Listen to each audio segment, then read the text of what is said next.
You're listening to The Jay Barker Show on Tide 100.9 in Tuscaloosa. Hey, welcome to your Friday edition.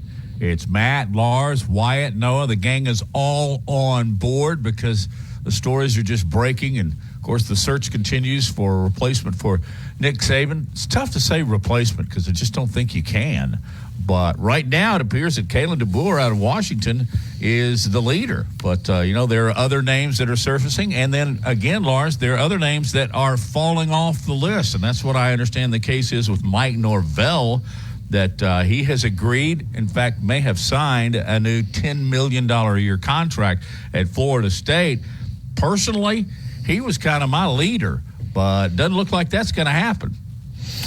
Yeah, I think Alabama now, according to multiple sources, they're really down to Kalen DeBoer is their primary target. And we are just one unfinished / I'm staying tweet away from him, from the Alabama coaching search becoming a little bit insane.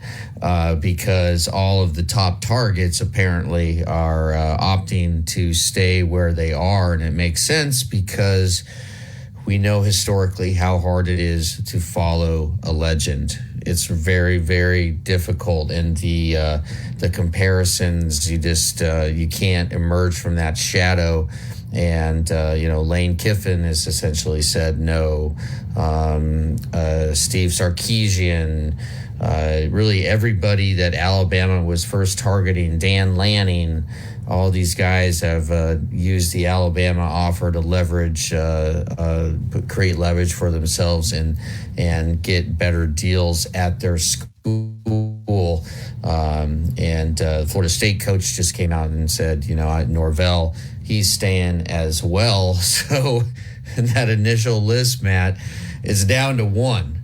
But I wonder, too, because of the absolute Category 5 disaster of Brian Harsin at Alabama, coming from the West Coast, coming from the Pacific Northwest, would Alabama fans be hesitant to bring a guy in who is I really like him a lot, Kalen DeBoer. My parents grew up in South Dakota. He's a South Dakota native. He had great success at Sioux Falls and has absolutely transformed Washington, in 2 years. He took a 4-8 team 2 years ago, essentially the same players except for Michael Penix, got them to the national championship game. He's in a 25-3 at Washington. Yeah, he is national championships at Sioux Falls. Yeah, he's a good coach.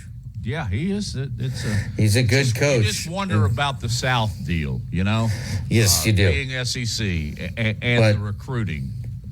But I know people from South Dakota, right? I know what they're made of, and I think he could actually fit pretty well in this culture. But again, you're going from Seattle to Tuscaloosa, and there's a lot going on in Seattle, right? A lot going on. In Tuscaloosa, there's basically one thing going on, and that's Alabama football. Yes, we love Alabama basketball, don't get me wrong, but at the end of the day, this is a football town. It's a football state, football culture, and it is, it'd be a shock to the system. But, I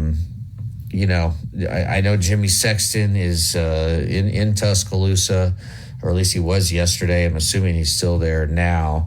But is it safe to say that the coaching search hasn't gone as we thought? Or is it the fact that Nick Saban and Greg Byrne, they've had their guy all along and they're just not saying anything? Because it certainly appears that each of these coaches, one by one in a row, are using social media to basically say I'm staying, and they're not all doing it at the same time. And so one would then deduce from that Greg Byrne is just going down the list and talking to as many people as he can, and and then they make it public, at least we think, that, hey, the reason Lane Kiffin or any of these guys are saying that they're saying is because they've been contacted by Greg Byrne, but we don't have any real proof of that, right? No. But, are these guys just still on the periphery, or are they being considered? Is Prime a candidate? D'Amico Ryans, is it the NFL? That's just going to be right in the way. What about Dabo Swinney? I don't think Dabo's going anywhere. I mean, I think it's DeBoer right now. I'm not. I don't know if I'm not as comfortable with that decision. But who's left? And you're talking Tommy about Rees, following a legend. Tommy Rees, he's 32. I know, but he's, according to sources, that it's really the most recent reporting is saying that it is down to Kalen DeBoer and Tommy Rees, and it was Mike Norvell, but Norvell pulled out. I mean, Tommy Rees would absolutely blow the mind, right? He's 31 years old.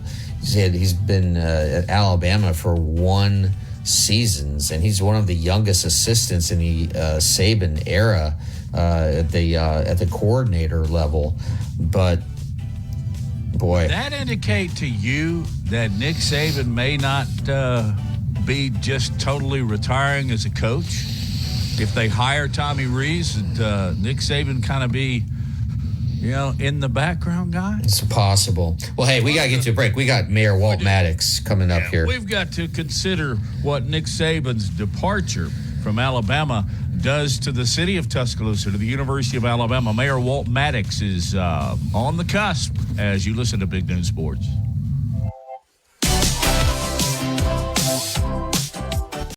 Tide 100.9 Tuscaloosa weather. Clearing and windy this afternoon. The high today 64. Tonight much colder, mostly fair with the low at 28. Tomorrow and Sunday partly sunny both days. Highs between 44 and 47.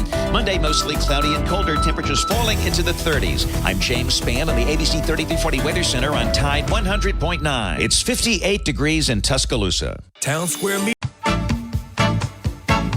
Securing the best mortgage possible requires a lender who has knowledge, is trustworthy, and treats customers like family. And no one is better at all of this than the mortgage miracle worker, Haley Sansing. Based right here in Tuscaloosa, Haley Sansing has spent decades working in the mortgage industry. With Haley, it's personal, holding your hand from contract to close. With Haley, it's about one thing, you. Call Haley on her cell, yes, her cell, 205-792-1813. That's 205-792-1813. Let Haley help you. NLMS number 230376. From T-Town to the Plains, this is Alabama's most in-depth analysis on the SEC. This is Big Noon Sports.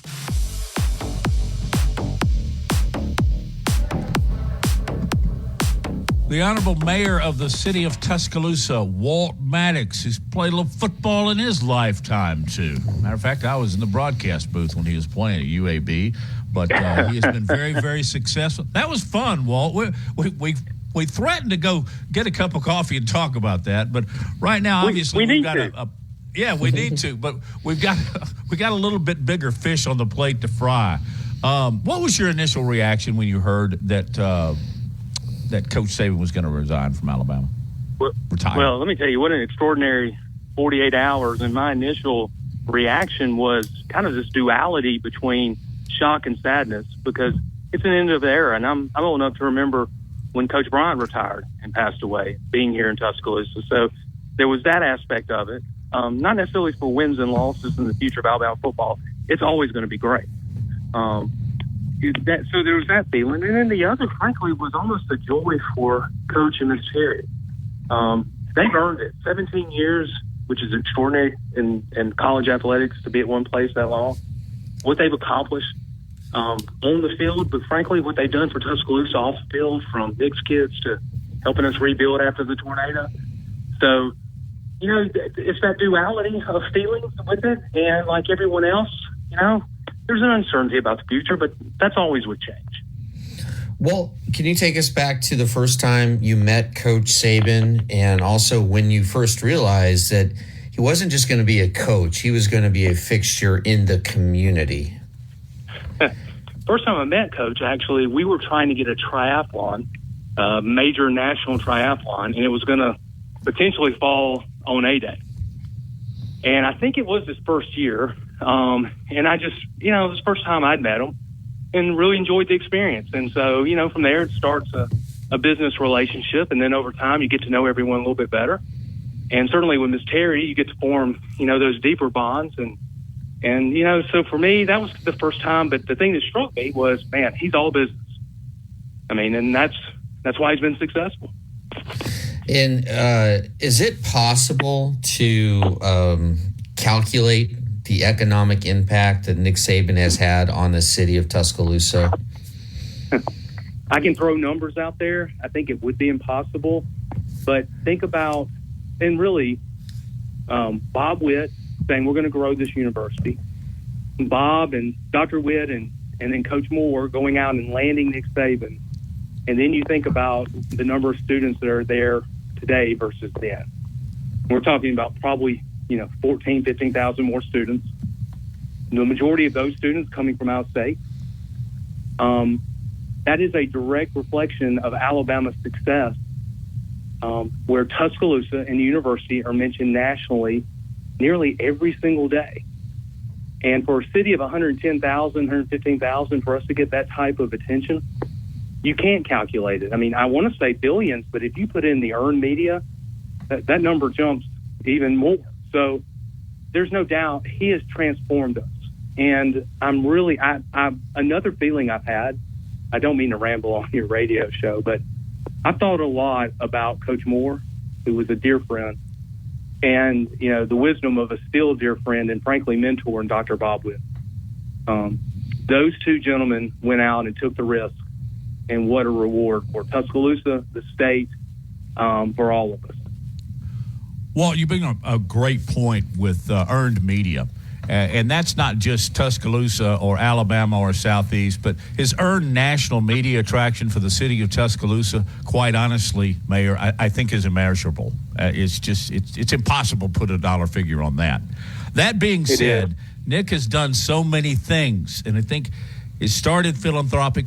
When he got there, it elevated greatly April 27th, 2011, but it continues with Nick's kids, the Saban Center. You can't measure that either, can you? But the question I guess I really wanted to ask you, that won't stop. He may not coach anymore, but his efforts as far as donations of his time and money to the community are not going to stop. Oh, there's no way. And we've had the discussions in particular with Miss Terry about, there's going to be a day and time where Coach and Miss Terry are going to want to retire and want to go enjoy, everything that they've earned. And we knew that's been part of the calculus the entire time. The Saban Center is going to be a $100 million facility that's going to be the state's STEM hub. It's going to be immersive in nature. It'll be unlike anything that we've ever seen that's integrated into the K-12 curriculum to prepare not only Tuscaloosa students, but our state students for a STEM-driven century. Their commitment, and they have raised, we haven't announced it yet, but let me just say that the amount they have raised is impressive, and it's going to make such a difference for future generations in our state to prepare them for what's coming over the horizon.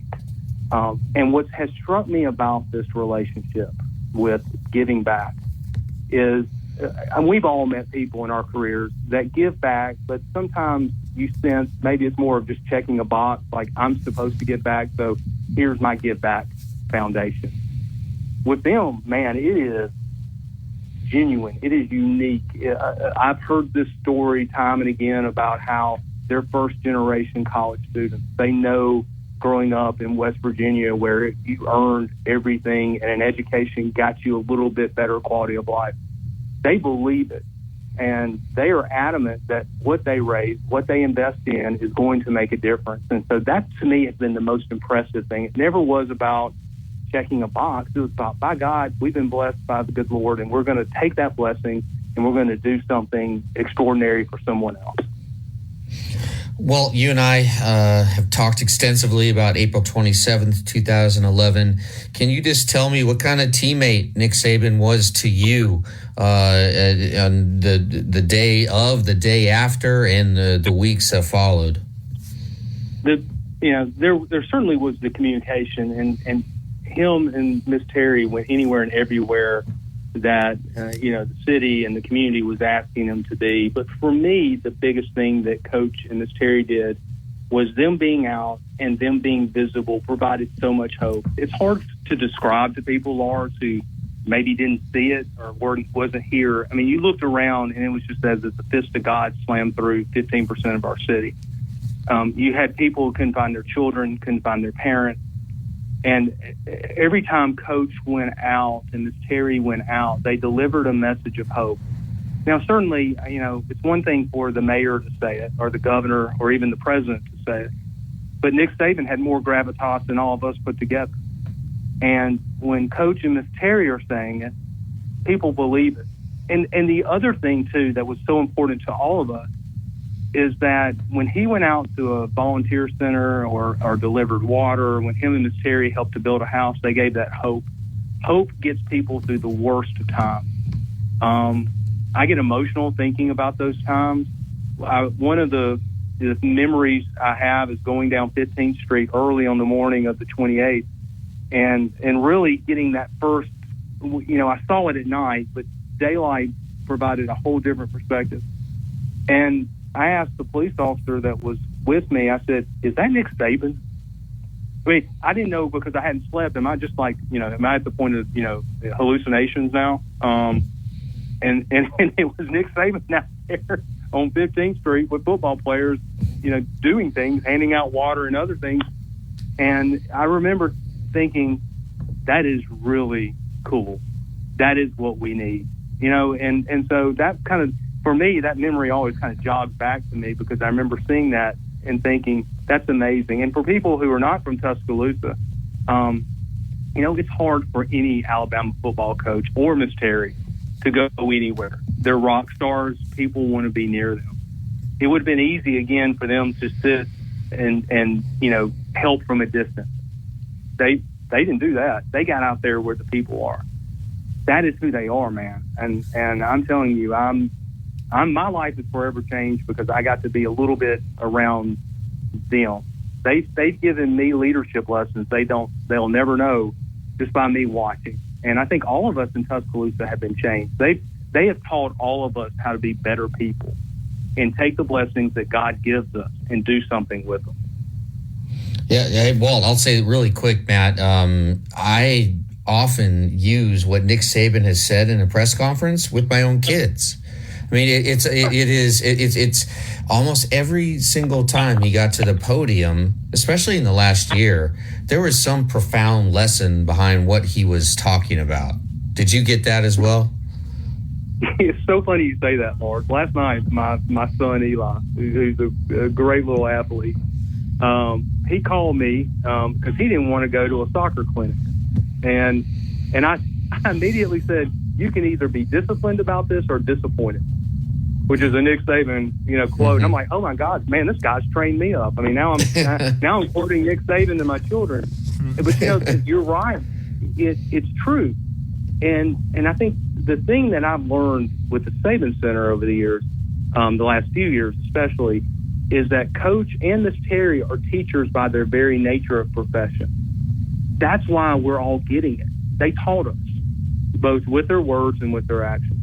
And I think that is, we talk about the next coach coming in and living up to the wins and losses. That will certainly be a high bar.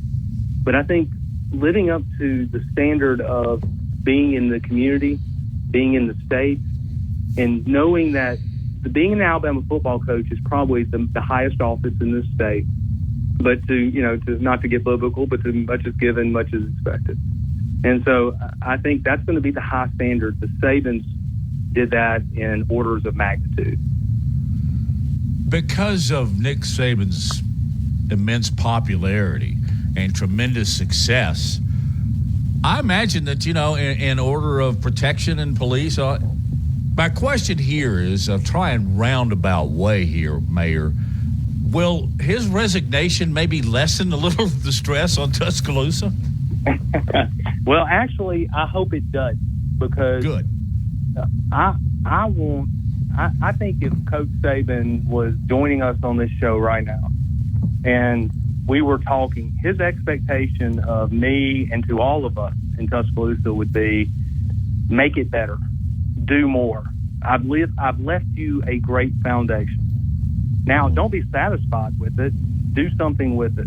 Don't get complacent. Don't let human nature take over. And I think we all need to rally ourselves to say, by God, we're going to rally around whoever the next head coach is. And we're all going to do our part for him to be successful. Because when Alabama football is successful, Tuscaloosa is successful. I had a person one time tell me, do you worry that Tuscaloosa is, not known as a football city? And I'm like, I am ecstatic we're known as a football city. You think Green Bay is disappointed they're known as a football city? I'm ecstatic because you know what? That helps. That being a football city pays a lot of mortgages and pays a lot of people to have a better future. And so we're ecstatic, but what we've all got an obligation to do is not let us drop down. And we all play, as Coach Saban again, Lars, he's taught us well, we all have a part in this process. So we all need to do our part. Mayor, real quick, weather situations in Tuscaloosa okay right now? Has this been nasty? We're good. We were watching it earlier, passed on through. Storms seem to weaken in Mississippi. But it does, as we look over the next 2 or 3 days, it looks like some winter event may come by. So maybe we can go throw a few snowballs and everybody can be safe. Thank you for your generous time. Hey, thank you guys. And Matt, let's go have some coffee one day. See you, Yeah, Lord. let's do. We could tell some stories, couldn't we? All right, Mayor. Thank you, sir. Or we could just make them up. Either way, it'll be fun. Well, that's probably the process anyway. So, okay. Thanks, Mayor. Y'all have a great day. Bye, guys. Yeah, you too. Thanks, Walt. Breaking news coming out of the University of Alabama, the transfer portal. And joining us is one of our producers, reporters. He really is a jack of all trades, is Wyatt Fulton. Wyatt, what do you got concerning wide receiver Isaiah Bond? Yeah, Nick Kelly had it first. I just want to give that attribution there. But I just wrote a story on Tide100.9.com. Isaiah Bond has filled out the paperwork to test the waters of the transfer portal. He is not quite officially in the transfer portal yet, but he has filled out the paperwork, and he's going to test his options and see what else is out there for him. I was unaware of this rule concerning the transfer portal, but once a coach resigns, leaves, whatever the case may be, that school is extended 30 days in the transfer portal. Which, yeah, absolutely. And they get 30 days. Every player can go. They get 30 days in the transfer portal after a coach, like you said, resigns, retires, quits, leaves, just the whole 9 yards, anything like that. So, yeah, Greg Byrne and Alabama asked if the team if they would give them 72 hours before they make their decisions, and nobody has officially entered the portal yet, so Isaiah Bond hasn't really broken any promises there. But, good for him, honestly. Go test the market, test the waters, and see what's out there, And I'm not reporting this. I'm not saying anything like this. At the end of the day, it could just be an NIL ploy. He may say, hey, what else is out there? Can I leverage an offer from somebody with a lot of money to get something from a new coach who wants to keep around current and proven talent on this roster? Boy, that's a good point. And guys, that's something I'm going to have to continue to wrap my head around. These are individual businesses now. And what do you do if you're a business? It's a capitalistic society. You try to make as much money as you can. And I've got to kind of draw back, retreat on the idea of, well, that's just being all greedy. Well, it isn't. You're doing the best thing you can for you and your family. And Wyatt, I think you nailed it. I think that's exactly what Isaiah Bond is saying or doing right here. And Matt, let me just say before we go to break, and I know we need to get to break, it was reiterated to me this morning in very graphic ways, in specific ways by two sources who I trust, that Nick Saban just has had enough with the NIL transfer portal, with players coming to him who are freshmen, sophomores, saying they need more money. and it almost feels to the coach like an extortion. And what does Nick Saban covet the most? He covets power, control. And suddenly in this new environment, there is far less control for the coaches. The players have been empowered because the players, some of them, are now making more money than the assistant coaches. So I think that is a story that will come out in more detail. And also, I would encourage people to sort of suppress spreading these rumors about health situations involving a member of the Saban family, because I just think that's inappropriate. And I don't believe, from what I've been told, that they're accurate. Now, well, Nick Saban said in his interview yesterday with Reese Davis that his health and Miss Terry's health were not an issue. Yeah. That's, but Matt, I still get people just texting me left and right, and people don't know anything about Alabama football telling me the rumor. And I get it. I have no idea how this thing started. I haven't seen one person put their name behind it, right? Anybody of substance, of credibility. And so I would just put the brakes on this talk. Jeff Spiegel from ABC 3340. I watched him, among many others, in television media the day of his resignation. Great job by Speaks. We'll talk to him about the coverage, but also just about Saban's retirement and who's next, as you listen to Big Noon Sports, presented by Haley Sansing, Union Home Mortgage. Tune in. Is known as the Bama Broker. She's a Tuscaloosa native, an Alabama graduate, and the only realtor in town with Wall Street experience. A skilled negotiator, Laura Lee knows how to buy low and sell high. And the Bama Broker isn't just going to show you houses. No, Laura Lee is going to educate you on the market, guide you to homes that fit your budget, and teach you how to sell your home for its maximum profit. Throughout the entire process, the Bama Broker will equip you with the tools you need to both buy a home and build financial wealth through home ownership. Trust me, the Bama Broker, who's as roll tide as houndstooth, will get you across the goal line. That's Laura Lee Thompson, the Bama Broker with Advantage Realty Group. You can reach her at 205-790-7229. Again, that's 205-790-7229. And you can also email her at lauralee@thebamabroker.com. That's lauralee@thebamabroker.com. More Big Noon Sports coming up.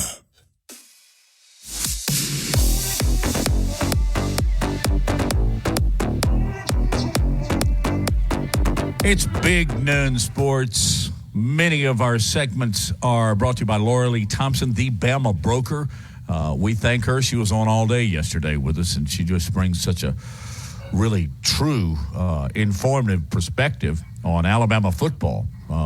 There are oftentimes, I think, the young lady knows more than us, and she is the incoming president of the Red Elephant Club. So thank you, Laura Lee. Also, many thanks to our next guest, ABC 33 Sports Director Jeff Spiegel joins us. Jeff, how are you? You staying away from the rain and the wind and the cold? Yeah. It's kind of one of those days you just want to stay inside and drink some hot chocolate. And you know what? I've got coffee instead of chocolate. That's exactly what I'm doing. Oh, yeah. We're asking everybody, particularly those of the members of the media, but where were you? What were you doing at like 4:07 on Wednesday? Getting ready to do a little minute and a half sportscast at 4:30, and we were going to talk about how Saban voted in the coaches poll, and that was that was pretty interesting. But then, in all honesty, let me tell you how the day transpired for me. Erin Wise, one of our reporters, who's an Auburn grad, she stuck her head in the door at 2:30. She said, Auburn Twitter is saying there's a players meeting at 4 and Nick Saban's going to retire. Chris McCulley and I are in the sports office, and we snicker because we've heard this before, right? And so she leaves. Her feelings aren't hurt. You know, she was just passing along information. That's what good reporters do. 4:07, I'm looking for her, and I'm going, you were right. And it was really, and then everything just went like crazy. It was just, you know, hurry and get stuff on TV and try to talk, try to speak coherently and encapsulate just what this guy's done in 17 years, which is almost impossible. And, man, how do you do that? What's the lead of your broadcast? No pressure or anything, Jeff. You got a few minutes to encapsulate what this man has meant, not just to the university, to the state, but to the entirety of college football.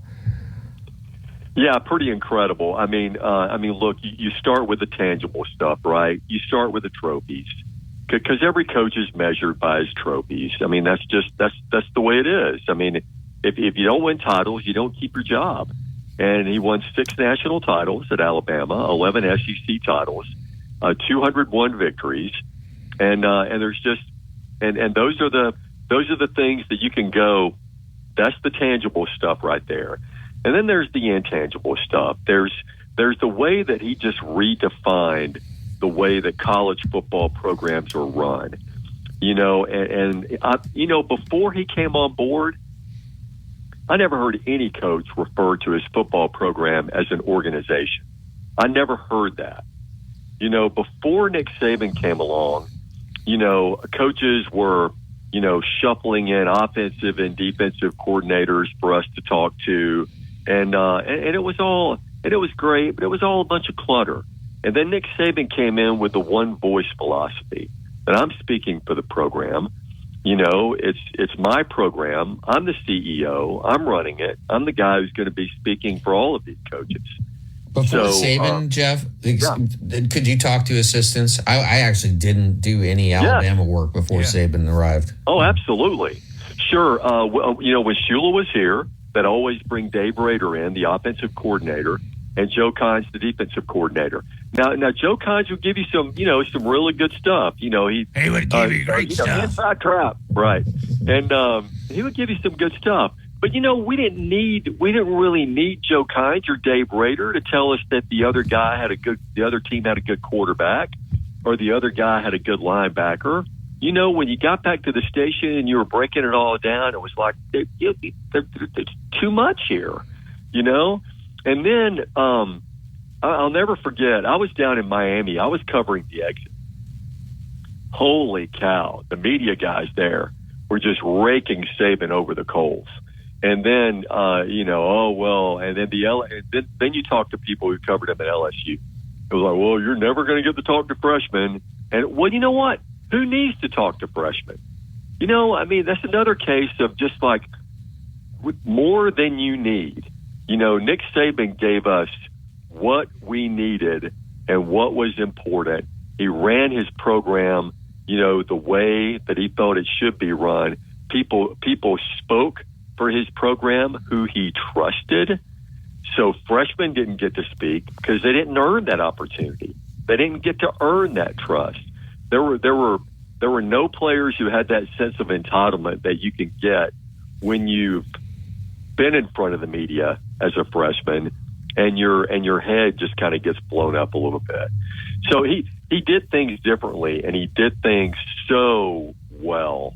And it was just, and I tell you this too, guys. You know, when I got into this business, I wanted to cover big time college football games. I think I've told you this before. And then in '93, I covered the national championship game, you know, with Gene Stallings and Alabama beating Miami. And I go, wow, that's really cool. I wonder if I'm ever going to get to do that again. Didn't do it again until 17 years later. And then it was like, then we're going on all these big trips. We're covering national championship games. We're covering playoff games. We're covering games that matter. So what I'm saying is that Nick Saban, part of his legacy, no one's going to write about this, but part of his legacy is not only saving the program, saving football coaches' careers, what he did in Tuscaloosa, post-tornado and with Nick's kids and all that. But another thing he did as part of his legacy is he made all of our sportscaster jobs a lot more fun. And I can't thank him enough for that. No kidding. Lars and I have often talked about what he made good copy, man. You were going to lead with him Wednesday on how he voted. I mean, you could always go to Nick Saban for a lead. Lars and I have talked extensively, and I think we've included you, Jeff Spiegel, 3340, as well. But it appears to me now that it's just absolutely fact. NIL and transfer portal combined to be the straws that drop the camel's back.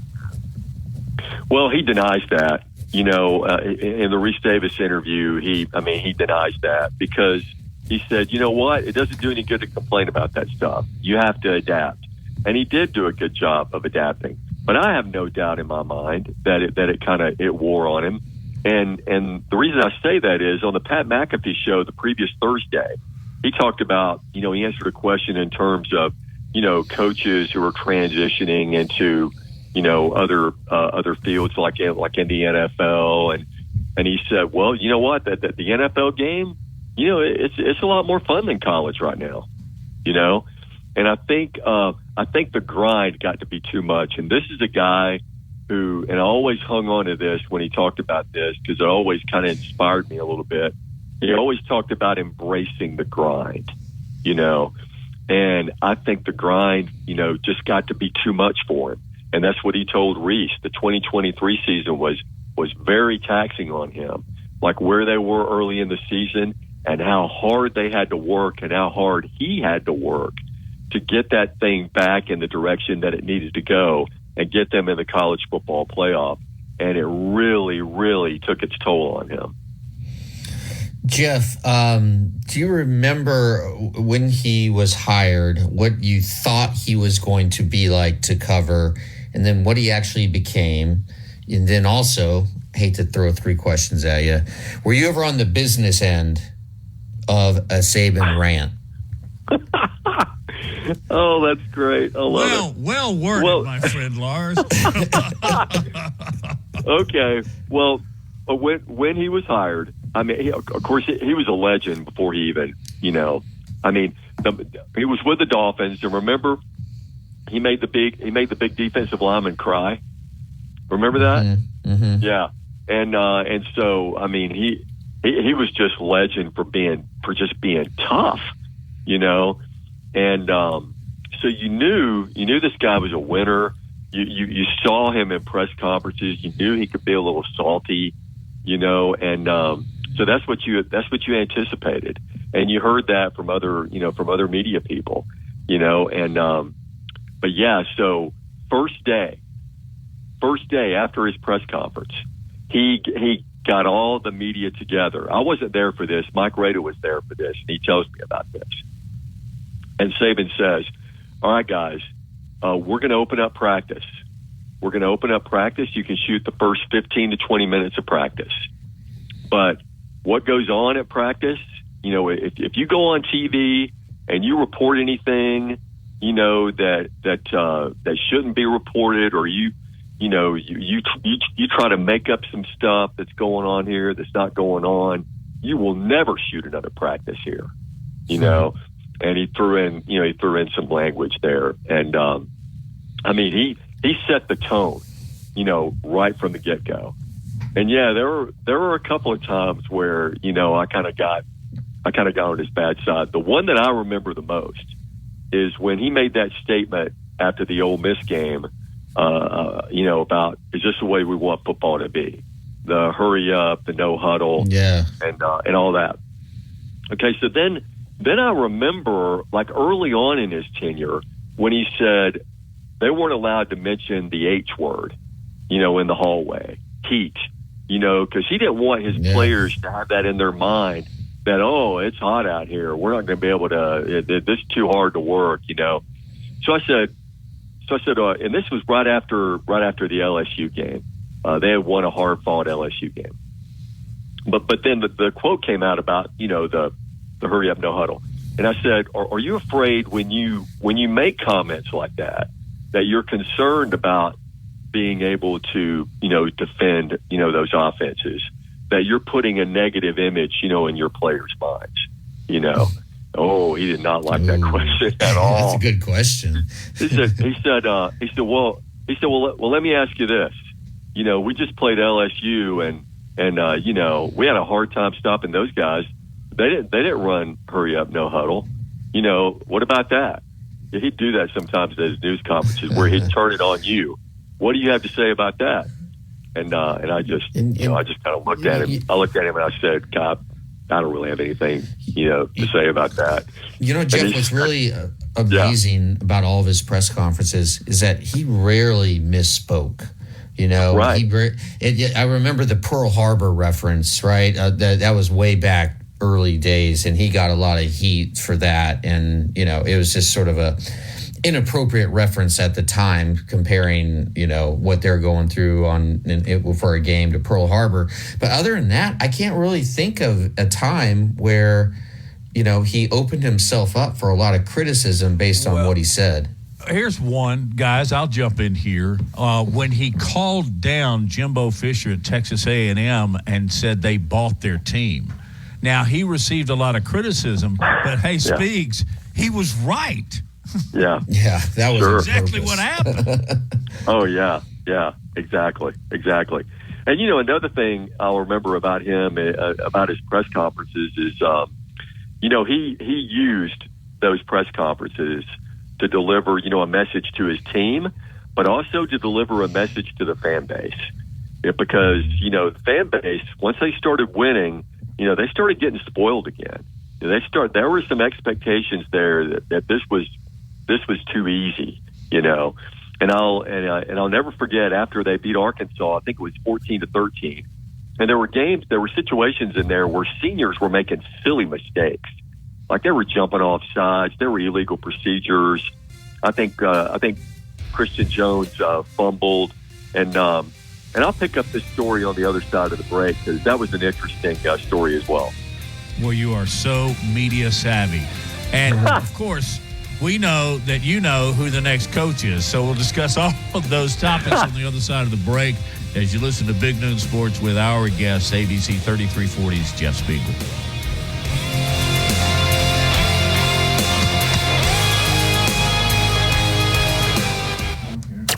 Go inside the Alabama Crimson Tide with the Gary Harris Show. Hey everybody, it's Gary Harris. Coming up Monday on the Gary Harris Show at 9 a.m., will Alabama have a head football coach in place? We'll discuss it either way. Plus, Rodney Orr from TiderInsider.com, Tider Insider TV, and Casey Smith on golf. All that and more on the Gary Harris Show, Monday morning at 9 a.m.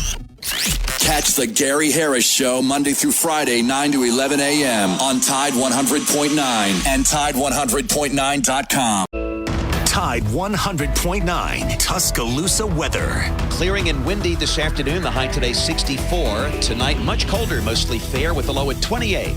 Tomorrow and Sunday partly sunny both days. Highs between 44 and 47. Monday mostly cloudy and colder. Temperatures falling into the 30s. I'm James Spann on the ABC 3340 Weather Center on Tide 100.9. It's 56 degrees in Tuscaloosa. This is the Big Noon Sports Network.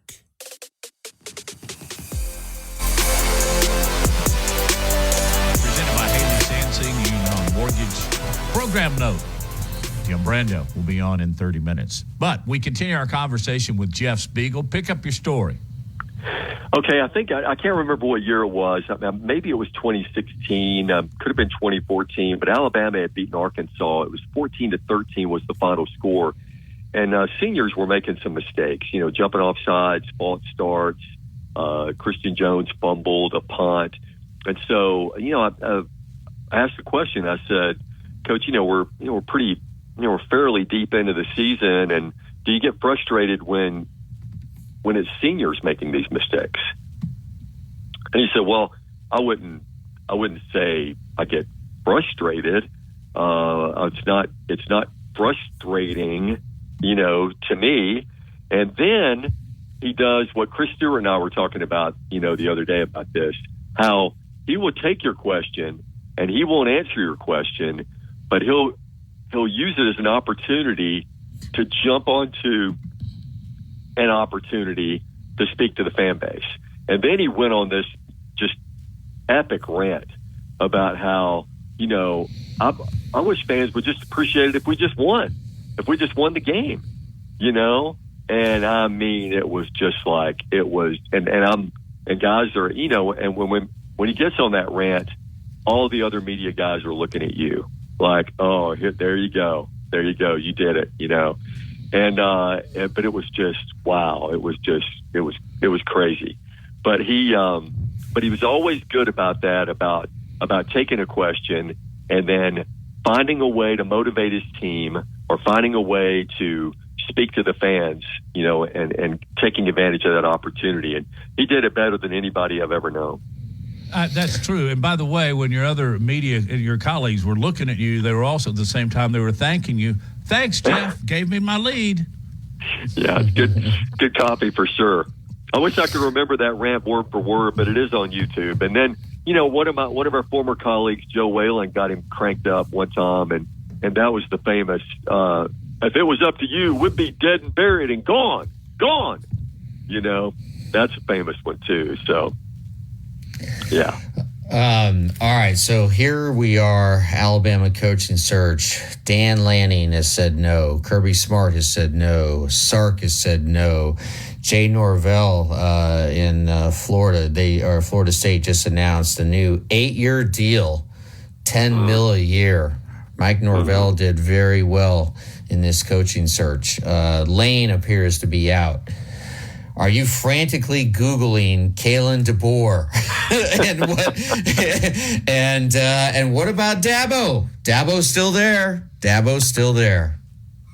Well, let's talk about Kalen DeBoer first.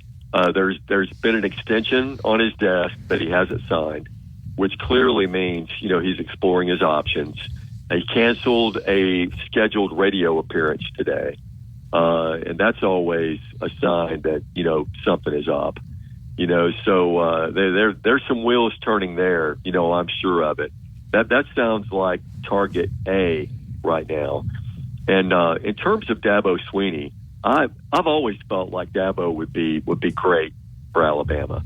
I know the shine has kind of gotten off of him a little bit because, you know, the 9-4 season, the fact that it's been a while, you know, since he won that second national championship. And I know he won 2 national titles, and I know he beat Saban twice, but there's been a few years in between, you know, then and now. And I also think that what has hurt Dabo is the fact that, you know, he's not eager to play the game the way it's played now. He hates NIL. He doesn't like the transfer portal, you know, and that's the way you got to play the game now, you know, whether you like it or not. And I'm afraid, you know, if he has desires to come to Alabama, or if he ever did, that would hurt his chances. Thing is, if it's not DeBoer, if it's not Dabo, Loxley, Reese. I mean, Reese would be. That would blow my mind if it was Reese, 31-year-old who's never been anything more than a OC for 2 years. Yeah, it really would. I don't see that happening. The last time Alabama promoted from within, you know, to get a head coach, I believe, was Mike Dubose, who stepped up in place of Gene Stallings. And while they won a 1999 SEC championship, it didn't end well. You know, the 2000 season was a disaster. And, you know, there were some other things, you know, that happened in terms of, you know, off the field issues. And so I don't see them going that route. Unless they just said nobody else is taking this. This is a guy that's let's see how he does. And it would almost be, let's see how he does, and then let's get a guy if this doesn't work in 2 or 3 years. And I just don't see Greg Byrne going that route. While we have just a second, wrap up, go across the state. Cornell Cadillac Williams resigned. Zach Etheridge resigned. Is something going on while everybody's looking for a new coach at Alabama? Is something going on at Auburn? Well, you keep hearing rumors about some stuff that happened in Nashville, and you know, and I don't know exactly what that was. There's some talk that maybe some players were frustrated, like Robbie Ashford with Coach Freeze, and they were using Cadillac and Zach Etheridge maybe as sounding boards, and then Hugh Freeze took that as maybe, hey man, you're undermining me. Yeah, I can't have that. But I'm telling you, man, when you make a decision like that to part ways with Cadillac, one of the most beloved players in Auburn football history, who held that thing together, last year beautifully, I thought. And many people thought he should have gotten an opportunity to be the head coach and didn't. If you part ways with that guy, you better make sure that was the right decision, because that could haunt you, throughout all of next season and the season after, because people have so much respect for Cadillac. Before I let you go, we're going to go back to where we started this interview, and that's when you first heard it. You're sitting there in your sports office getting ready to go to the studio, whatever the case may be. I really missed it, man. I missed TV then more than ever, because it is frantic, it's chaotic, but it is so it's so challenging. It's just a challenge. It's what you got in for. What was the newsroom like? Well, I mean, I tell you what, our folks did an amazing job, because we sent people, and I think one of the calls of the day that our newsroom made was sending a reporter down to Auburn and getting their reaction. I mean, I thought that was a classic move, because, you want to see how the enemy is taking this news. And they were celebrating in the streets there. They were rolling Toomer's Corner. And it was like, the king is gone. We're about to ascend to the throne. It was that kind of thing. And I'm glad we were down there for that. Certainly you go to Tuscaloosa and you get all of that stuff. But I thought the Auburn angle was just an incredibly great decision by our people to do that. As always, Jeff Spiegel shines. Thank you, sir. Hey, thank y'all so much. Y'all have a good day. Real quick, what do you got tonight? And promote your shows over the weekend. Oh, we got Packed Zone, certainly. Sunday at 10:30 on ABC 3340, and a lot to talk about. And appreciate the opportunity to plug that. And y'all have a good one. Thanks, Jeff. Thank you, Jeff Spiegel from ABC 3340. Our guest coming up next hour. We've got Tim Brando. Let's get a national perspective on this, and that's exactly what we're going to do on Big Noon Sports.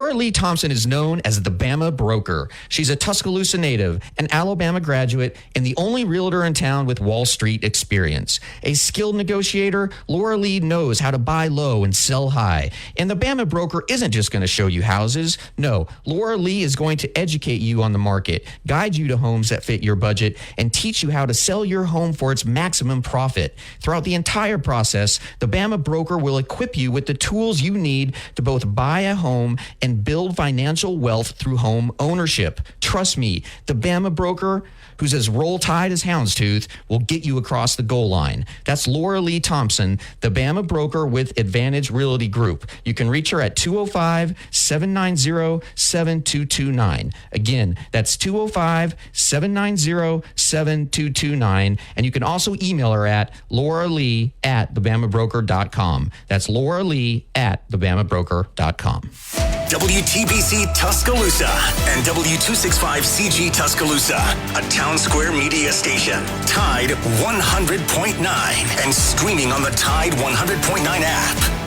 From the Fox Sports Studios in Los Angeles, here's Monty Bolaños. The Bills have rolled out wide receiver Gabe Davis for their wildcard matchup against the Steelers on Sunday due to his PCL sprain. And safety Taylor Rapp has also been rolled out. He suffered a neck injury in Week 18. The Ravens have designated tight end Mark Andrews to return from injured reserve. The Patriots have found their new head coach. They're hiring their linebackers coach Gerard Mayo. He's been with the team since 2019 and also played 8 seasons under Bill Belichick. The Commanders are hiring 49ers assistant GM Adam Peters as their general manager. Christian McCaffrey, Tyreek Hill, and Fred Warner are unanimous choices for the AP 2023 NFL All-Pro team. Lamar Jackson earned his second All-Pro selection. Aaron Donald becomes an 8-time pick. And there are also 14 players who are first-timers, including CeeDee Lamb. And Charlotte Hornets star LaMelo Ball is expected to make his return tonight against the Spurs. Covering SEC sports like kudzu on the roadside. This is Big Noon Sports.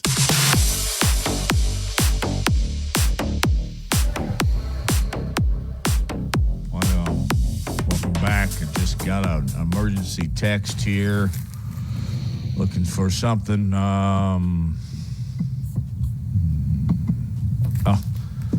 Fake news. Man, I hate it when people do that.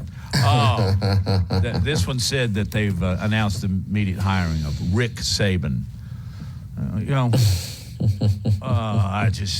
It's funny, but it's not when you're trying to do a show. All right. More importantly, the search continues right now. It seems that Kalen DeBoer from Washington is the leading candidate. He canceled a radio show earlier today. And, that will certainly raise an eyebrow. Other news, though, that is certainly relevant. Isaiah Bond, this was reported by Nick Kelly of Tuscaloosa News. Isaiah Bond has entered the transfer portal, and he was becoming Alabama's go-to guy. He had 48 catches, 668 yards, and 4 touchdowns this past season. Does that mean he's going? No. He has just done the paperwork and has entered the transfer portal. And, Lars, I asked Jeff Spiegel about this just a moment ago, but what are you seeing and what are you hearing and what's your feeling about Cadillac and Zach Etheridge, two really important assistant coaches under Hugh Freeze, just very suddenly over the past 24 hours or so resigning as coaches? I think they were given the choice to resign or be fired, and they took the first option. And this is just me talking, speculating, no facts to support that. Nothing, no reporting supports that. That is just my gut. And Jeff Spiegel, our guest last hour, mentioned that something transpired before the bowl game, or maybe during the bowl game, that was upsetting to Coach Freeze. And, he's the head coach. He has the authority to do whatever he wants to whoever he wants, essentially, when it comes to their job security. And if he feels that someone was not following lockstep behind him, he's going to let him go. I mean, that's what all coaches do. But I don't know anything else. I will say, though, it was a very shrewd, sort of politically savvy move by Hugh Freeze to keep Cadillac last year. Now that Hugh Freeze is somewhat established, Cadillac is not as important to him as he would have been last year, because Hugh Freeze needed to do what was right in terms of how it was going to be perceived by the Auburn fan base. And that was a no-brainer move. And I'm not saying that Hugh Freeze no longer has any use for Cadillac, but he kind of served his purpose, if you understand what I'm getting at. But it must have been pretty divisive for him to end up leaving, because Cadillac was Auburn. Cadillac held Auburn together for 4 games. Cadillac beat Texas A&M in a very spirited fashion, 13-10, which is a huge win. It's just kind of, again, it added adhesiveness to keeping the Auburn family together. And with all that considered, and with Hugh Freeze considering he's rebuilding there, and them to not be able to reach an impasse and continue forward, that really raises both eyebrows. Well, yeah, I mean, clearly something happened. Something happened, and I obviously don't know what it was. I mean, neither do you. I mean, it's all speculation at this point, but they clearly had a falling out. And something went down, most likely, before the bowl game.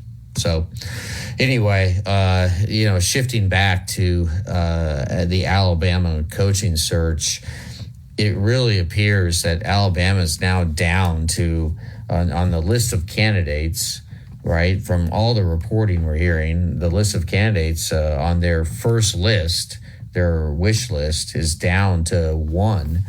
And again, we're talking about Kalen DeBoer, the head coach at Washington, and his record at Washington, very, very impressive, 25-3. And again, he was born in Millbank, South Dakota.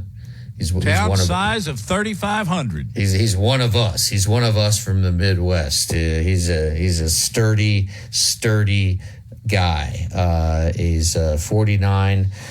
Went to the University of Sioux Falls. Been to Sioux Falls so many times in my life. But he's just sort of worked his way up. He was the offensive coordinator at Southern Illinois, and Eastern Michigan, Fresno State, Indiana, and then bam, gets his big shot at Washington. And gosh, you look at his head coaching record, and this goes back to when he was at Sioux Falls and did such a great job at the NAIA level. Is that right? Yeah, he won 3 NAIA national championships: 06, 08, 09, runner-up in 07. But overall, his head coaching record is 104-12. I mean, the guy is a winner. And I don't know, again, I don't know how Alabama fans would feel about an outsider coming in. This guy, he's never coached in the South, ain't from the South. I don't know, Matt. When's the last time this happened at Alabama? Mike Price? Yep.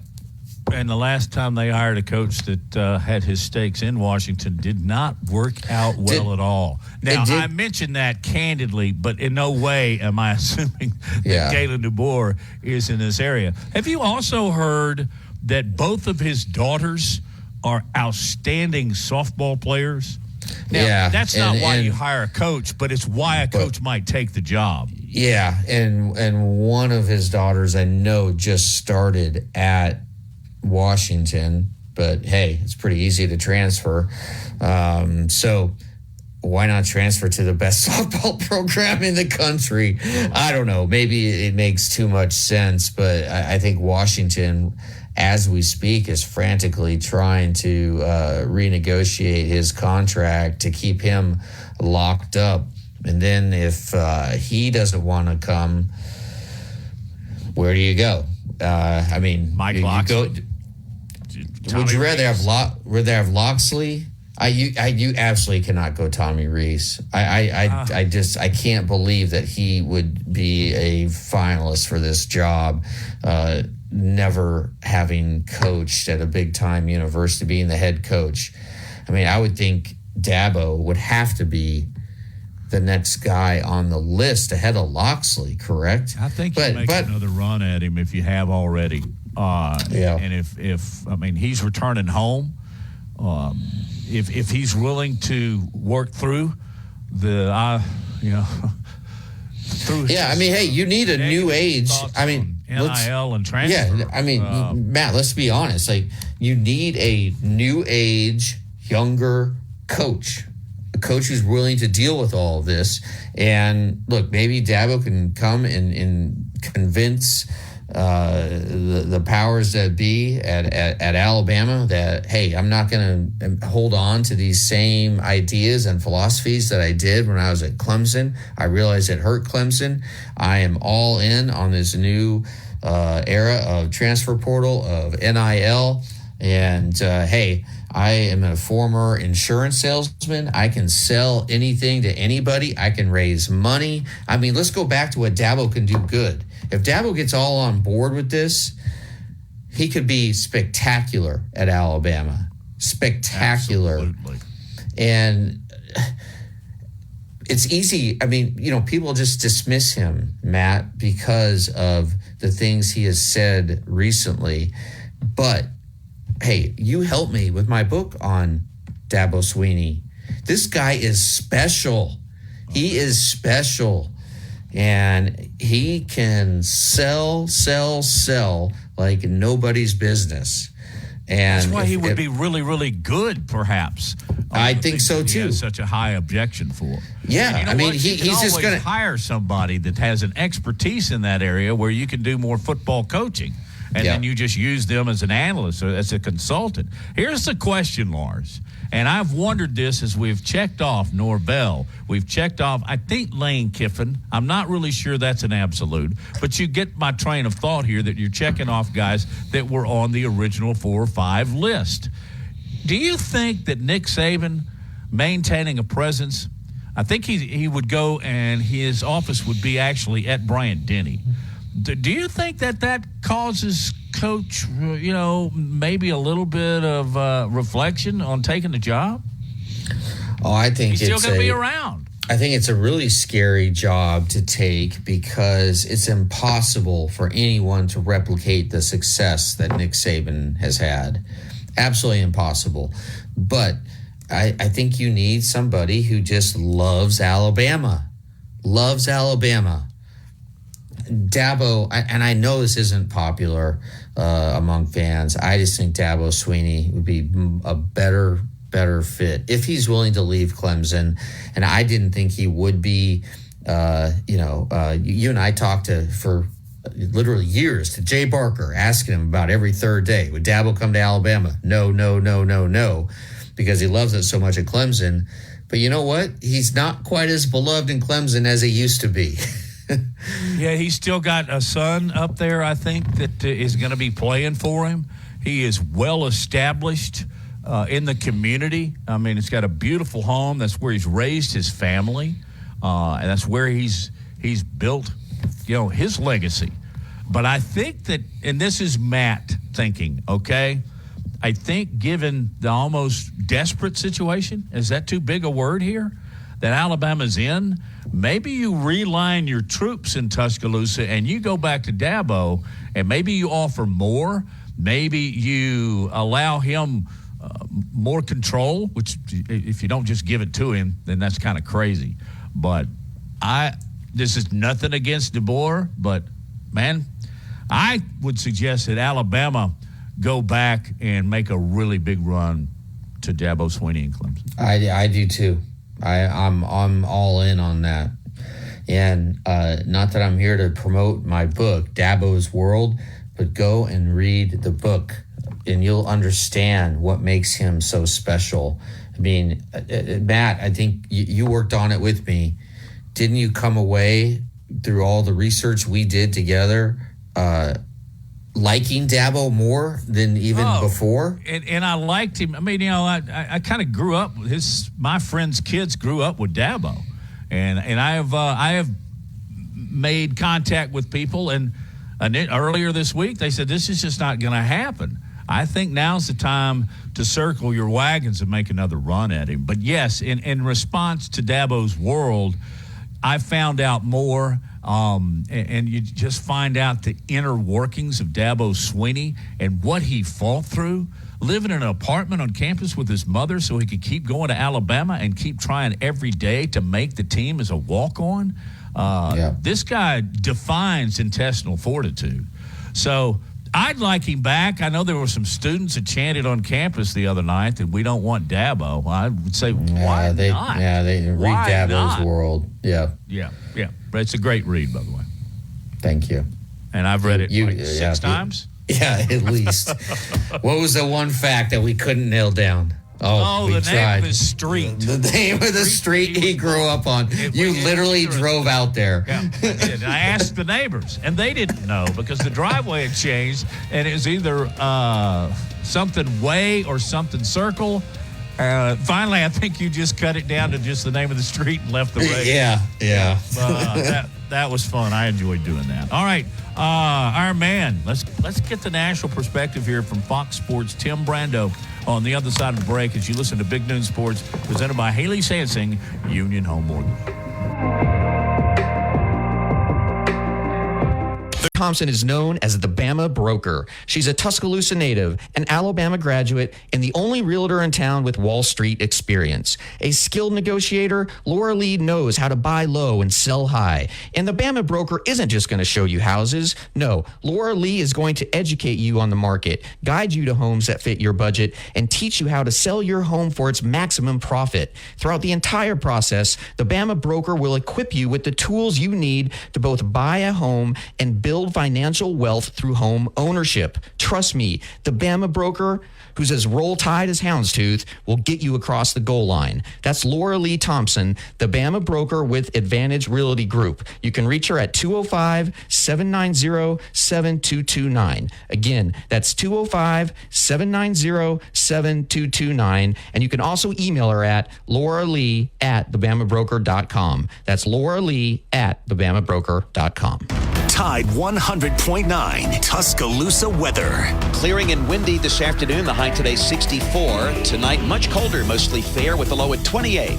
Tomorrow and Sunday, partly sunny both days. Highs between 44 and 47. Monday, mostly cloudy and colder. Temperatures falling into the 30s. I'm James Spann on the ABC 3340 Weather Center on Tide 100.9. It's 57 degrees in Tuscaloosa. The best sports talk in Alabama. This is Big Noon Sports.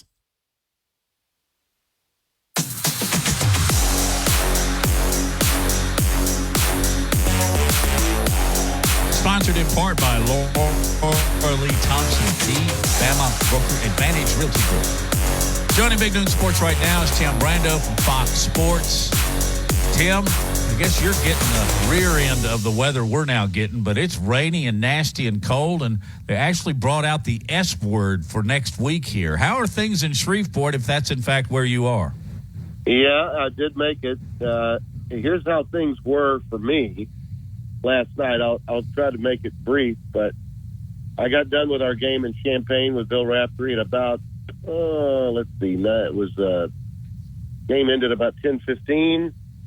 Car service was ready, waiting for us at the television truck at the cargo location, and we were headed to Champaign, from Champaign to Chicago to stay at the lovely, and I'm sure you guys at some point have stayed there, at the lovely Airport Hilton at O'Hare. Wheeling in there at about 12:45. It's about a 2-hour drive from Champaign to Chicago. The flurries, there were no real flurries, a couple of little hits here and there as we were getting into the city, but it didn't really begin to snow until about 3:15 in the morning.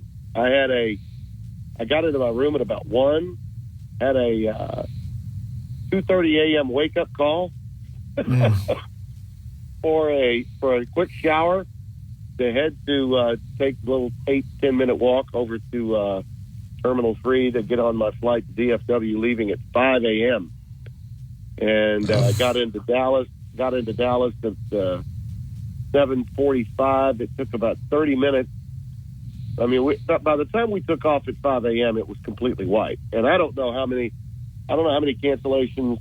There were a lot of cancellations on the road when we got there. But Raft was trying to get to Albuquerque. I hope he did. He was flying direct. He's got New Mexico on CBS on Saturday. I just needed to get home.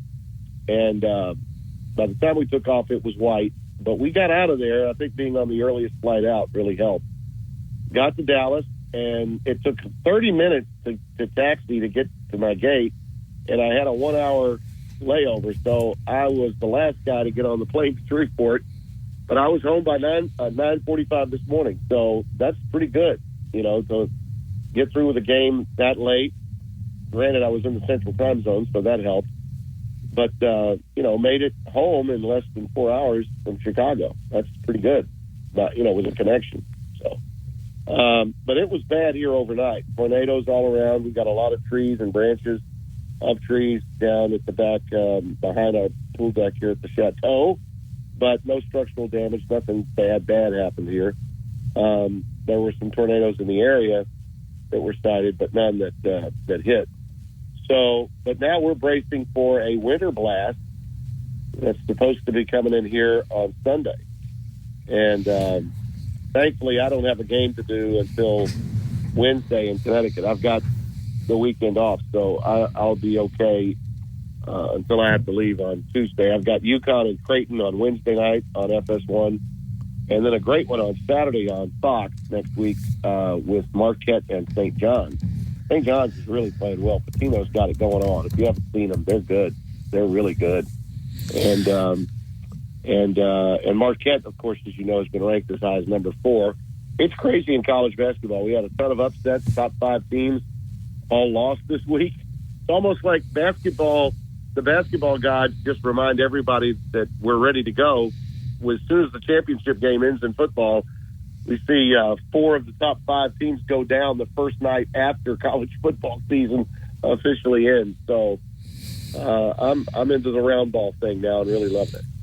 Yeah, I don't think people understand the real glamorous side of sports journalism, and that is what you just described. Going to O'Hare, and oh gosh, I've been there so many times, Tim. But you know what? It's all worth I know it you're. if you love it. Yeah. It's all worth it if you love it, and I do love it. So. I know you're running on film or on you're running on very low tank of gas right now. Thank you so much for joining us. Really? What can you tell us about Kalen DeBoer? Right, we're just hearing right now. Chris Lowe and some others are reporting that Alabama's trying to negotiate a contract with him. I know you've spent time around the Washington head coach. Do you think he would be a good fit in T-Town? Well, Kalen DeBoer would be a good fit anywhere. I mean, he is as genuine a guy as you'll ever meet. I mean, incredibly likable. He's just got such humility. I mean, if you watch the end of that game the other night and the way he was treating his players, he was crying along with them, you know. And that was a lot of veterans were on that team. And that staff that he has been with him forever. A lot like Lance Leipold at Kansas. They've been with him since he was coaching at the NAIA level. He played at the University of Sioux Falls in South Dakota. Pretty good player, tight end, and made great plays for him. He played in the mid-'90s. So, you know, he's still a relatively young guy by coaching, you know, head coaching standards at the elite level of coaching.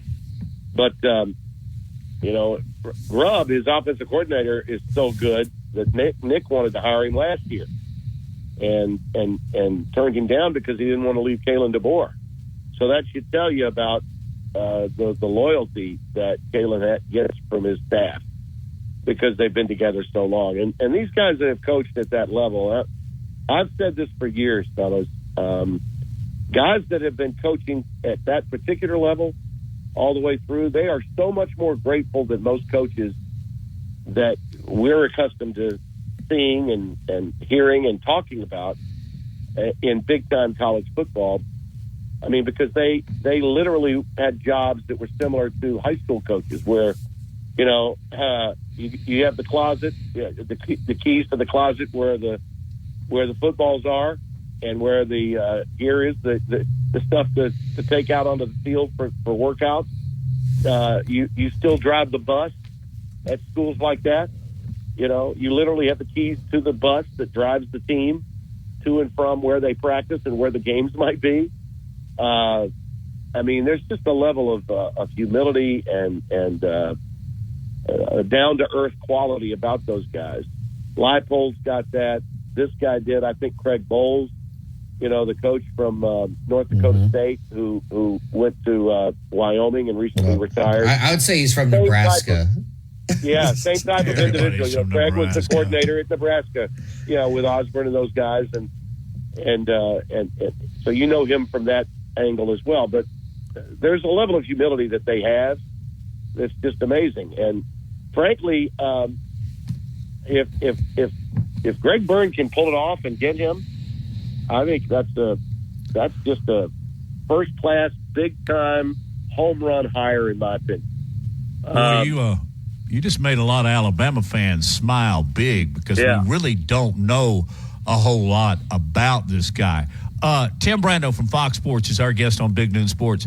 Tim, is there hesitation in coaches when asked about the Alabama job? Because it's often been said, and often true, that you want to be the second guy to follow a legend, or the second or the third. Is there like a Ray Perkins hangover here? No, I think that's in every business. It's like that. As a broadcaster, really, okay, as a play-by-play guy or as a studio host, I think it's true in our business especially. You don't want to be the guy that replaces the guy. You want to be the guy that comes in after the guy that replaces the guy, because those guys are institutions. They've been around for a long time. And, go back in time and remember when John Forney suddenly stopped doing Alabama games. Paul Kennedy came in and was a damn good young broadcaster, but he was Ray Perkins' guy, and he wasn't John Forney, and he was never appreciated. And, Paul's done well for himself since he left, but he was, I remember coming in there. I was working games on CFA primetime, working sidelines. This was before we started game day, and Paul was calling those games, and I was hearing it from everybody. Oh, this guy, this announcer, he's a Perkins guy, blah, blah, blah. It was like, it wouldn't have mattered if the guy was, and Paul is a good broadcaster, but it wouldn't have mattered if Paul had been the second coming of Vin Scully. He wasn't John Forney, and so it's true in every business. It's not just indigenous to head coaches. But I do think for guys like Lane Kiffin and Steve Sarkisian, who I know would be popular choices among a good core group of Alabama fans. Maybe not all of them, but there's got to be a core group of Alabama fans.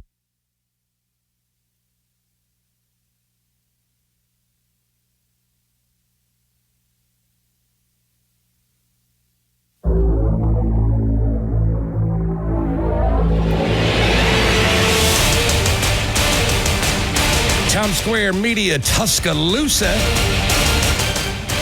The radio stations 92.9 WTUG, Tide 100.9 and 1230 AM WTBC, 95.3 The Bear, Praise 93.3, Me TV FM 97.5, Catfish 100.1, Alt 101.7 and 105.1 The Block. DC with Wyatt Fulton. We are in the Town Square Media Sports Newsroom with some breaking news on the new coach for the University of Alabama. Wyatt, tell him who it is. Chris Lowe of ESPN is reporting that Washington's Kalen DeBoer is in negotiations heavily with the University of Alabama to be the program's 28th head coach in program history. And a couple other sources are reporting the contract was signed a little while ago, and it is a done deal. That makes sense after Flight Radar. Boy, I tell you, we got some sleuths out there, because Flight Radar was, showed a flight coming from, the same city where the campus is located, Washington, to Tuscaloosa yesterday afternoon, late, around 5 o'clock in the afternoon. And then he canceled his interview, or I don't know if he has a radio show or what that is, but he canceled it in Washington this morning because he's here. And he's going to be announced as the, what did you say, the 28th coach? 28th head coach in program history. There you go, folks. So the news is in. It looks like it's going to be Kalen DeBoer. Kalen DeBoer, the former head coach now of the University, took the Huskies to the national championship. It was a very impressive job by him. Before Washington, he was at Fresno State. He went 3-3 his first season in 2020. Fresno State only played 6 games due to the COVID-19 pandemic. And then following that, they went 9-3 his second season at Fresno State.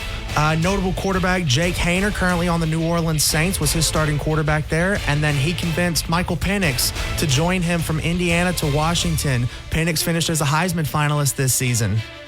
Kalen DeBoer, let's see now, he is it 49? He's 49 years old and has a very impressive overall record. Listen to this. His overall record, 104 wins, 12 losses. That's a pretty impressive record. That's very impressive.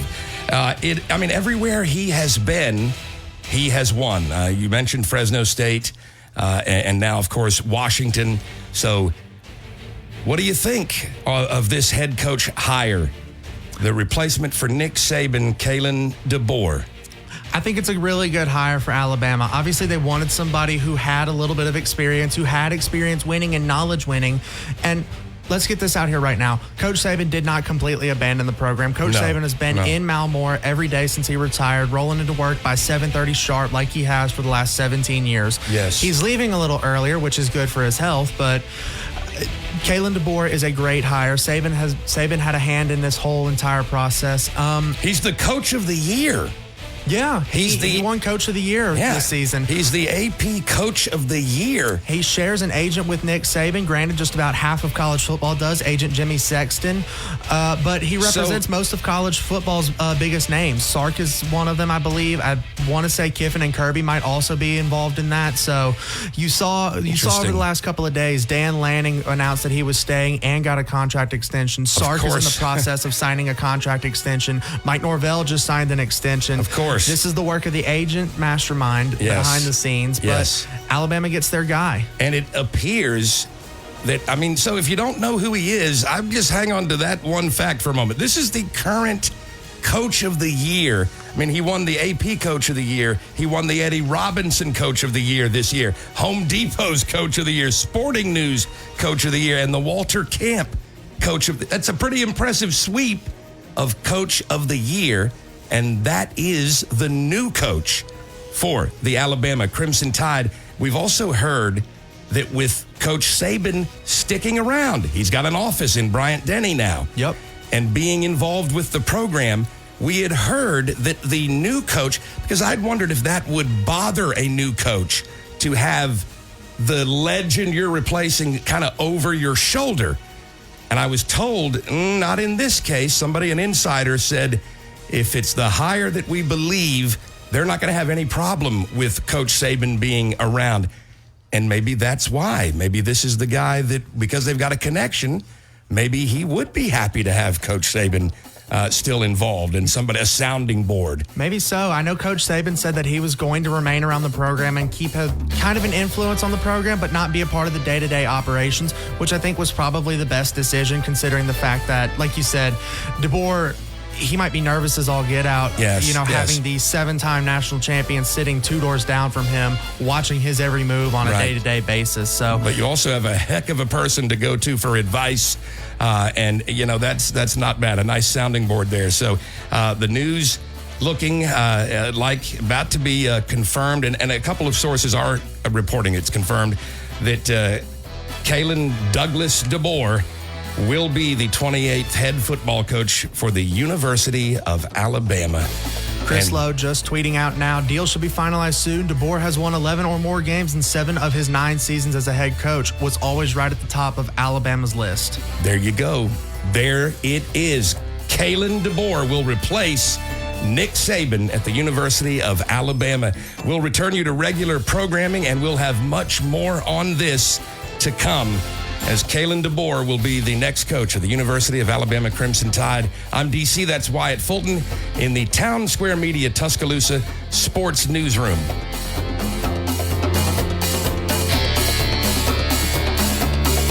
By Jerry DiNardo. So they were not going to accept Nick Saban, but the reality was the deal was closed. Jimmy Sexton knew he was going to be a hell of a head coach, and one of the few good things that I think Mark Emmert can look back on and say he accomplished at LSU was bringing in Nick Saban.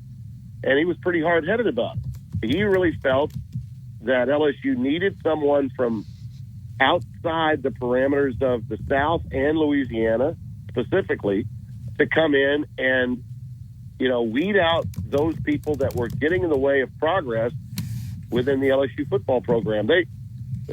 Politics is always a part of every institution, and LSU had its fair share of issues politically in dealing with the head coaching position from the time Charlie McClendon was kicked out by Paul Dietzel, and poor Bo Ryan died in a plane crash a few months later after being hired from NC State. I mean, it was a rotating door, not unlike what you saw at Alabama in the aftermath of Bear Bryant. And it lasted really, you could say that Jerry DiNardo had a little bit of success. Mike Archer taking over after Arnsparger. Those two guys had a little bit of success, but nothing consistent, nothing that lasted for any length of time. And there was always a rub between the AD, the president, and the coach. There was always a political problem. And then Nick Saban came in and basically told everybody, get the hell out of my way because I'm going to do this and I'm in charge, which is exactly what Mal Moore wanted Nick to do when he got to Alabama. And you saw what happened at both places. I mean, LSU's golden era started with Nick, and it's continued all the way through to this point. They are a much better program than they ever were, and that includes the 17 years where Charlie McClendon really did a very nice job. He did everything except beat Bear Bryant on a consistent basis. He only beat him twice in his entire career, and that's why they ran him out of town. But all right, Tim. My phone is blown up here. Multiple reports. Kalen DeBoer is now the head coach of Alabama. A home run hire, absolute home run hire. Greg Burns. It's good to hear. Standing ovation for me. I just think it's a hell of a hire. And Washington certainly didn't want to lose him because they're headed into the Big Ten. They're in the middle of an address change. And the program seemed to be on real solid footing. But that's been a problem at Washington for really forever, since Don James left. They've not been able to hold on to really good coaches when they had them. Sark was there for a brief time. He left for what he thought at the time was his dream job at USC. And it's been kind of one after the other since then. I think that Coach Pete, Chris Peterson, did a tremendous job, but at a certain point, I think Coach Peterson was just, I've had enough. The Harsin thing with Auburn was different because Boise State's infrastructure was a certain way, and it was really that way because of Chris Peterson. And Brian Harsin was a disciple of Peterson, and Coach Pete was a no-nonsense guy, and Harsin tried to be that at Auburn, and of course, that's just not the way it works. You got a glad hand. You got to press the flesh. You need to go to those meetings. You need to, become everybody's best friend at Auburn. And a lot of coaches don't want to do that. Brian in particular didn't, and it was a problem. Kalen DeBoer will have no problem, dealing with the fans of Alabama, relating to the media in Alabama. You're going to find him to be a very accepting and engaging guy. And in many respects will be a refreshing break to some extent from the way Nick carried himself, on a daily basis in terms of access. Kalen is a very accessible guy. This is really incredible what's happening right now. Kalen DeBoer, he's gaining about 1,000 Twitter followers every minute as we speak, Tim. That's pretty cool. And is it too soon to say from DeBoer to DeBauer? Oh, no. DeBoer. Is it too soon? DeBoer. I mean, yeah. Well, I'm going to give you credit for coming up with it. But Tim, I will tell you that yesterday and really for the last couple of days, the questions about Nick have come up, and I think that this is another factor that comes into play. If what I've heard about Nick, remaining in Tuscaloosa, or at least maintaining an address and maintaining an office at the stadium and all that, and being someone that people can come to, if that's what I've heard and it's correct. As I said, I've been on the road and I've just been reading columns here and there. Kalen DeBoer will not feel he's not the kind of guy that's going to be intimidated or feel the pinch or be concerned with the long shadow cast by Nick Saban.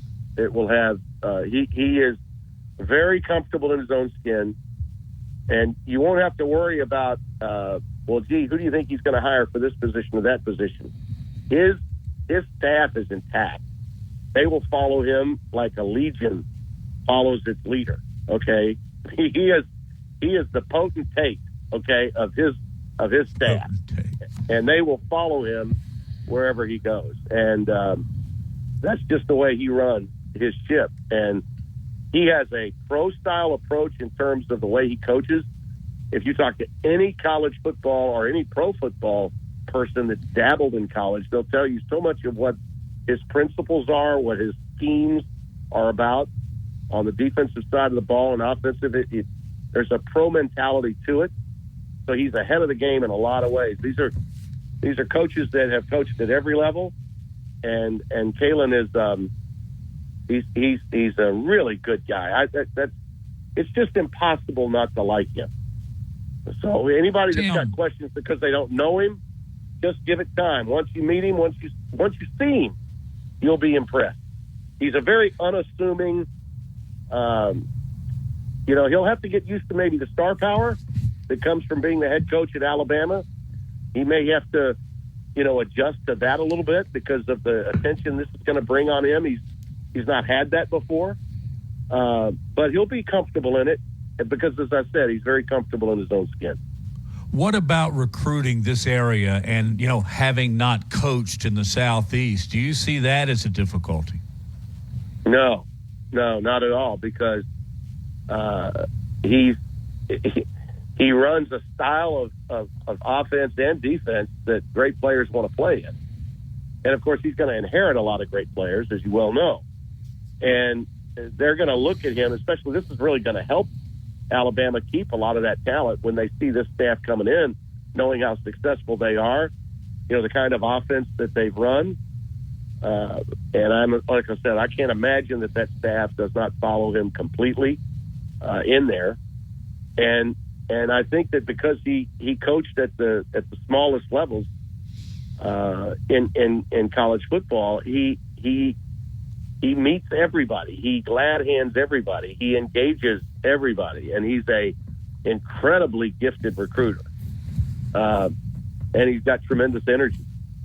And he does share a common bond with Saban in that he is a workaholic, for sure.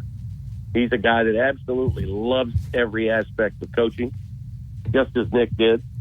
But as I said before, I think that the striking difference will be, the kind of individual he is when you meet him. He's the kind of guy that sort of blends in and feels comfortable no matter what setting he's in.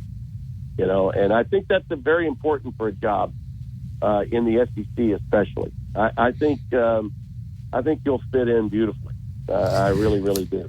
And like I said before, I was going down this road before, fellas. I tell people this all the time. All right, there's great football and great football coaches outside, the infrastructure of the incestuous Southeastern Conference. How dare you say such a thing, Tim? That continually regurgitates the same people. It's like the Jimmy Sexton cycle. Who do we have next? Okay, I'm proud of Greg Byrne for stepping outside. And listen, I've been friends with and I've known Greg since, he was just coming up. His dad was the athletic director at A&M, and prior to that at Oregon when I got to know him as a young broadcaster. And Bill Byrne's one of the great men in college football. And Greg is a chip right off the old block. I think he knew that he needed to get someone that would be fresh, that would be unique and new, and could handle the kind of pressure that comes with this. And a lot of coaches that do have those names, those big names that everyone there is familiar with, they were going to have at some point pause over being the guy that followed the guy. Kalen DeBoer is not built that way, okay? To him, this is like, wait a minute, I went to Sioux Falls in South Dakota. I coached and won 3 titles at the D3 level, and I'm here? Man, how lucky am I? Okay, or to borrow a phrase from Jim Harbaugh, who's got it better than me? Nobody. Okay, that's going to be the mentality that he brings to Tuscaloosa. I'm telling you, folks, stop the presses. All right, Lars, Timmy B's never been more proud of Alabama on a decision for its future than I am now for hiring Kalen DeBoer.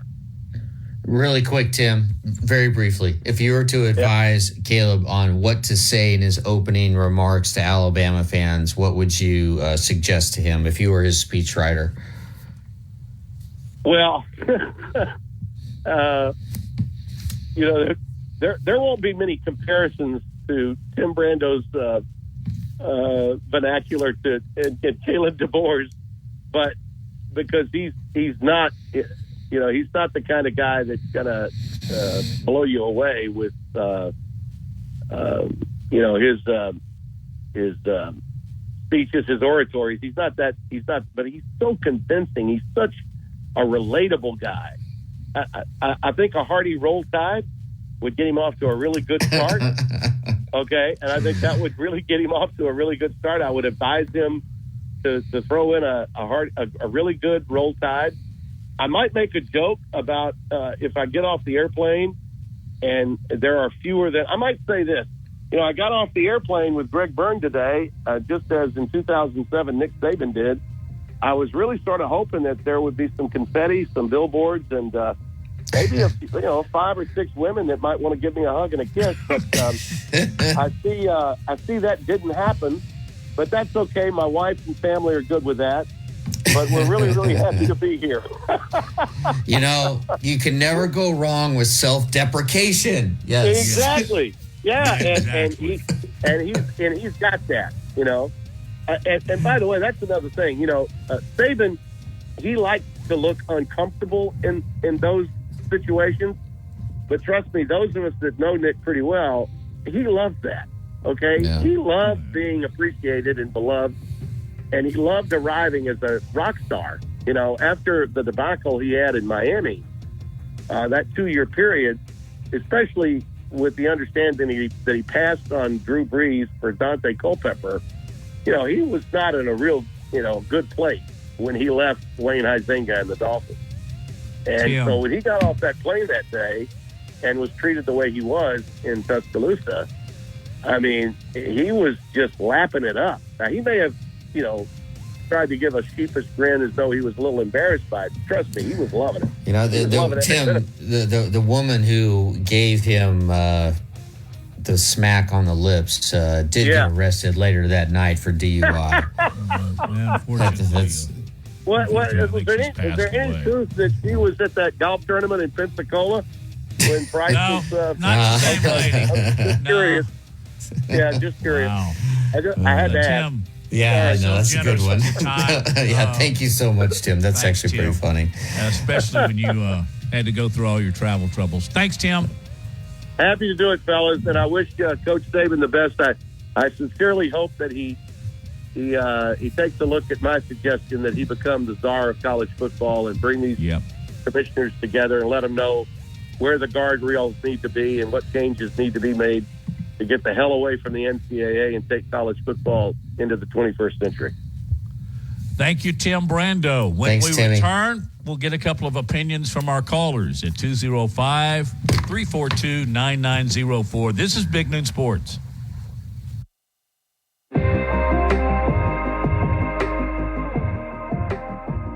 Tide 100.9 Tuscaloosa weather. Clearing and windy this afternoon. The high today 64. Tonight, much colder, mostly fair with a low at 28. Tomorrow and Sunday, partly sunny both days. Highs between 44 and 47. Monday, mostly cloudy and colder. Temperatures falling into the 30s. I'm James Spann on the ABC 3340 Weather Center on Tide 100.9. It's 57 degrees in Tuscaloosa. From T-Town to the Plains, this is Alabama's most in-depth analysis on the SEC. This is Big Noon Sports. Greg Byrne said 72 hours. Think he's done it in about 50. All indications are that Kalen DeBoer will be the next head coach at the University of Alabama after 2 extremely successful seasons at Washington. And even if you go down to his years at the Division III level, he won 3 national championships. He's a very, very good head coach. I'd like to get reaction before we wrap up the show, and we'll go to Pat to do that on our phone lines there at Tide 100.9, 1230 WTBC. Hi, Pat. Hello, Pat. Can you hear me? I do now. Hello? Okay. Man, I'm happy with the hire. If Grubb comes with him, that without Grubb, I'm not so sure. But if Grubb's coming with him, what do y'all know? That information has not been released yet. So this is all. I did. Okay, I did. The transfer portal right now is going friggin' crazy. From what I understand, the number one wide receiver from the University of Washington just entered the transfer portal about 30 minutes ago. And, our number one receiver just entered the transfer portal. I'm sick. Yeah, Isaiah Bond did enter the transfer portal. There may be plenty of guys coming from Washington. I know the core of Washington's team had exhausted their eligibility in the last game of the season, but there's still a couple of young guys on that team. I wouldn't be surprised if they followed their coach to Tuscaloosa. And also, we're hearing Caleb Downs. He may be on his way to Ohio State. We'll just have to wait and see how that goes. But man, I don't know that our program hasn't been destroyed for the next 3 years. That I'm very, very concerned about his ability to be able to flip Ryan or to get Ryan Williams back into the fold. Ryan Williams is a generational talent. Please understand that. And I think first order of business is to keep everybody on the roster who's currently on the roster. And number one is Julian Sayin, and I don't know if those two have a relationship at all. But I think as of right now, Julian Sayin is the cornerstone piece of the program moving forward, and all efforts need to be to make sure that he is happy in Tuscaloosa.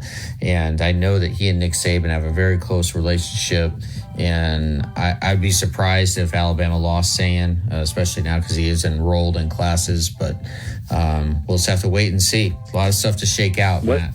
But Sayin with Williams to throw to would be phenomenal with a good offensive line coach.